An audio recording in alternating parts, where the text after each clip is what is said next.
आज देखेंगे 9 क्लास का मैथ सॉल्यूशन जो पिछली बार एग्जाम में पूछा गया है। तो देखिए हम लोग स्टार्ट करते हैं क्वेश्चन नंबर 1 से। देखिए आपको सामने क्वेश्चन लिए हुए हैं। तो सबसे पहले हम लोग क्वेश्चन नंबर देखेंगे 1। इसमें बोल रहा है कि विषम संख्या का व्यापक रूप जहां m कोई प्राकृतिक संख्या है। देखिएगा ध्यान से, m क्या प्राकृतिक संख्या। तो सबसे पहले जानेंगे आखिर प्राकृतिक संख्या होता क्या है। तो गिनती की संख्या को क्या कहते हैं, प्राकृतिक संख्या। और गिनती की संख्या स्टार्ट कहां से होता है, तो 1 से 1 2 3 4 डॉट डॉट कहां तक जाएगा, इन्फिनिटिव तक। इसमें 4 गो ऑप्शन दिया हुआ है। देखिए ऑप्शन हम देख के आपको बताते हैं। 3m - 1, बी में हो गया 2m + 1, सी में है 2m - 1 और डी में है m + 1। तो देखिए यहाँ पे विषम संख्या का व्यापक रूप जहां m कोई प्राकृतिक संख्या है। तो देखिए अपने मन से m बराबर कुछ ले लिए। जैसे अगर हम ले ले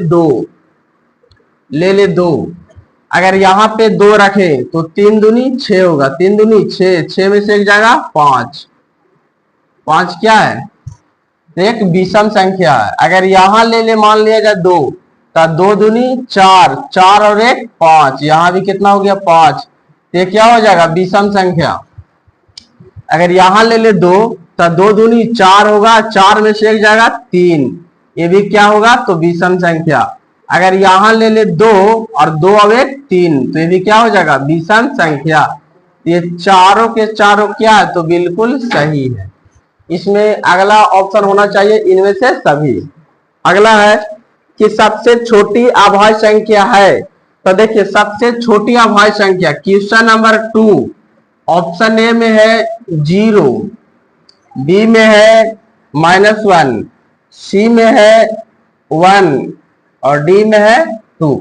तो जानते हैं कि अभाज्य संख्या किसको कहते हैं, तो ऐसी संख्या जो 1 से कटे और केवल अपने आप से कटे, उसी को क्या कहते हैं, विषम संख्या। तो देखिए ये अभाज्य संख्या, तो ये अभाज्य संख्या नहीं है, ये भी नहीं है, ये भी नहीं है, और ये है क्या कि इसका 2 गो फैक्टर होगा। एगो तो ये 1 से कटेगा और एगो अपने स्वयं से कटेगा, तो इसका 2 फैक्टर हो गया। विषम संख्या 3 भी होगा, क्या कि देखिए 3 1 से कटेगा और 3 से कटेगा। अगर ले 4, तो 4 अभाज्य संख्या नहीं होगा, क्या कि ये 1 से कटेगा, 2 से भी कटेगा और 4 से, तो ये अभाज्य संख्या नहीं हुआ। इसका आंसर ये हो गया। क्वेश्चन नंबर 3, क्वेश्चन नंबर 3 बन रहा था इसे, फिर उसको डिलीट कर देंगे, बन रहा है ना। क्वेश्चन नंबर 3 देखेंगे। 2 प्राकृतिक संख्या सह अभाज्य कहलाती है यदि उसका महत्तम सिर्फ 1 होता है। सह अभाज्य, सह अभाज्य के मतलब हुआ कि जिसका फैक्टर 2 गो से अधिक हो। तो सबसे छोटा जो सह अभाज्य संख्या होता है वो होता है 4, काय कि 4 का 3 गो फैक्टर होता है। देखिए 1 से भी कटेगा, 2 से भी कटेगा और ये 4 से कटेगा। 6 भी होगा, कहिए कैसे, देखिए 6 1 से भी कटेगा, 2 से कटेगा और 3 से भी कटेगा और अपने आप से। तो जिसका फैक्टर 2 से अधिक होगा उसको कहते हैं सह अभाज्य। इसमें ऑप्शन क्या हो, इसमें ऑप्शन है 0 1 -1 और 2, तो इसका 1 हो जाएगा। क्या है कि इसका क्या बोल रहा है, मात्रा, तो मात्रा कितना हो जाएगा, 1 हो जाएगा। आगे देखेंगे वैसी संख्या जिसे p/q के रूप में लिखा जाता है। क्वेश्चन नंबर आगे चौथा है कि जिसको p/q के रूप में लिखा जाता है उसको कहते हैं क्या, तो परिमेय संख्या कहते हैं। क्या कहते हैं, परिमेय संख्या, परिमेय संख्या। तो क्या हो जाएगा इसका, परिमेय संख्या। आगे है क्वेश्चन नंबर 5 देखिए। 5 में बोल रहा है कि 2 परिमेय संख्या के बीच कितनी परिमेय संख्या होती है। तो ये आप जानते हैं कि दो गो परिमेय संख्या के बीच अनंत होता है, क्या है कि जो निकलेगा उसको जोड़ के 2 से भाग देते जाएंगे, फिर निकलेगा फिर जोड़ेंगे 2 से भाग देते जाएंगे, कैसे निकालते रहेगा। तो इसका आंसर क्या हो जाएगा, अनंत। यानी कि दो गो परिमेय संख्या के बीच कितनी ये परिमेय संख्या खींची जा सकती है, तो अनंत। आगे है 0/6, यानी कि देखिए आगे क्या है, 0.6 का सरलतम रूप। 0.6 है, 0.6 का सरलतम मतलब इसका छोटा रूप क्या होगा। तो देखिए यहां से अगर पॉइंट हटेगा तो पॉइंट के बदले 1 और यहां से उतरेगा 1 अंक तो 0 कटेगा ना। 3 दूनी 6 और 2 5 10, यानी ये 5 बार में और ये 3 बार में। इसका क्या हो गया, 3/5 हो गया आंसर। आगे 7/8 का दशमलव रूप। 7/8 का दशमलव रूप। अगला क्वेश्चन है 7/8 का दशमलव में क्या होगा। तो देखिए 8 से भागा देना 7 में, तो देखिए दे तो यहाँ पे 8 से भागा देंगे 7 में, न लगेगा तो यहाँ पे 0 उतरेगा, पॉइंट यहाँ 0 उतर जाएगा तो कितना बार में, 8 8 64, क्या बार में लगेगा, 8 बार में 64। कितना बचेगा, 6। अगर फिर 0 उतारें तो 8 7 56, यानी कि इस तरह से जाते रहेगा आगे। क्वेश्चन नंबर 8 देखिए पूछ रहा है कि √19 क्या है। ये परिमेय है कि अपरिमेय, यानी कि परिमेय संख्या है या अपरिमेय।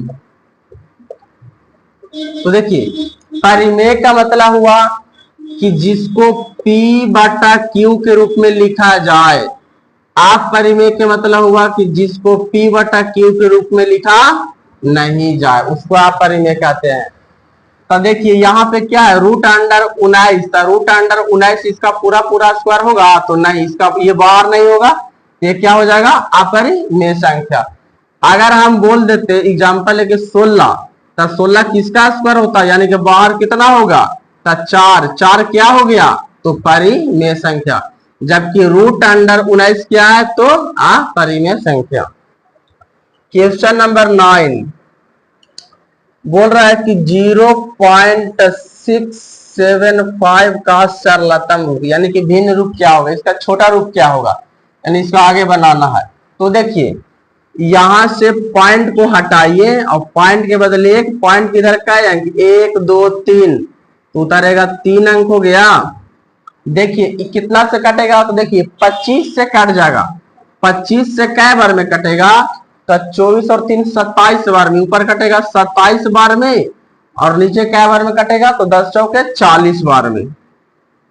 तो 27/40 हो गया आंसर। 25 का पहाड़ा पढ़ेंगे तो 27 बार में कटेगा 675 और 25 से 40 बार में कितना कटेगा, तो पूरा पूरी 1000।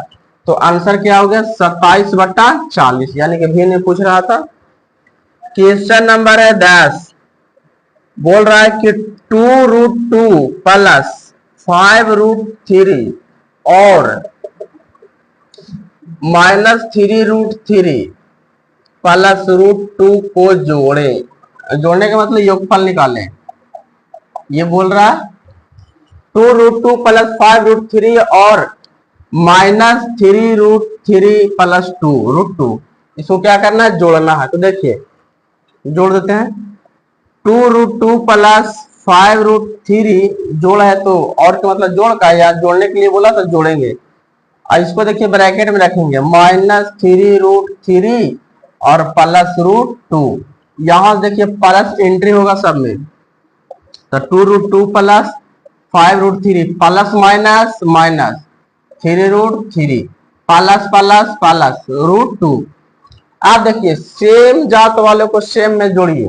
तो देखिए यहाँ √2 है और यहाँ भी √2, देखिए ये दोनों मिल रहा है, तो इसका √2 है, इसका कुछ ना पहले तो 1 है ना, तो यहाँ पे 2 गो √2 और यहाँ 1 गो √2, तो 2 और 1 3√2 हो गया। क्या हो गया, 3√2। सेम यहाँ देखिए, यहाँ √3 यहाँ भी √3 वाला है, तो यहाँ दोनों मिल रहा है। तो यहाँ देखिए जोड़ने के लिए बोल रहा है, लेकिन यहाँ पे आ गया क्या, घटाओ। तब 5√3 में से 3√3 घटेगा, तो 5 में से 3 गया तो 2, तो 2√3 हो गया आंसर। यहाँ तक हो गया क्वेश्चन नंबर 10 तक। और नेक्स्ट वीडियो फिर मिलेंगे क्वेश्चन नंबर 11 से, यानी कि ये पार्ट 1 वीडियो हो गया, फिर पार्ट 2 में मिलते हैं।